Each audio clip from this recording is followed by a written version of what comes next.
La différence pour moi entre l'enseignement secondaire et supérieur est la masse de travail. Au niveau supérieur, on est plus dans l'auto-apprentissage.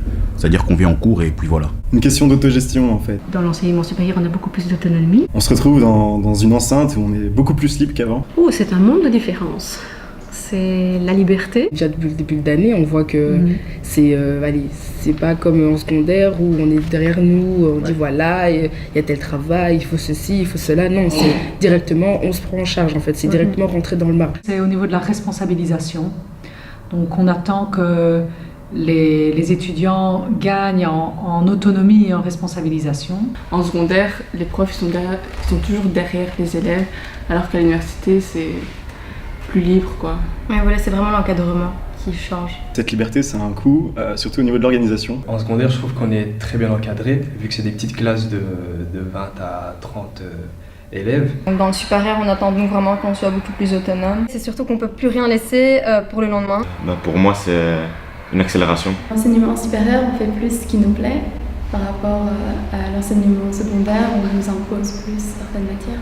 Je dirais que c'est l'option, ce qu'on choisit de faire, la tranche horaire et surtout la différence de personnes dans les auditoires par rapport à une classe.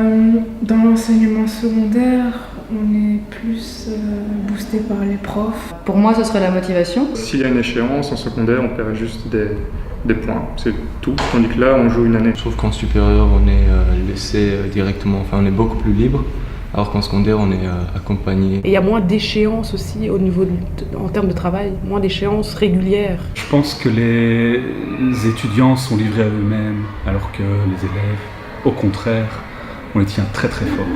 Ça peut aussi être, pour certains, plus facile à vivre parce qu'ils font ce qu'ils veulent. C'est le fait qu'ils sont moins soutenus par les enseignants, moins accompagnés dans le supérieur que dans le secondaire. Ça leur demande de mieux gérer évidemment leur autonomie, leur responsabilité par rapport à leur formation. Il y a moins d'encadrement, donc plus de liberté. Je sors directement d'une réto, j'ai senti vraiment une grande différence. Je me suis dit, bon, j'ai commencé un peu cool.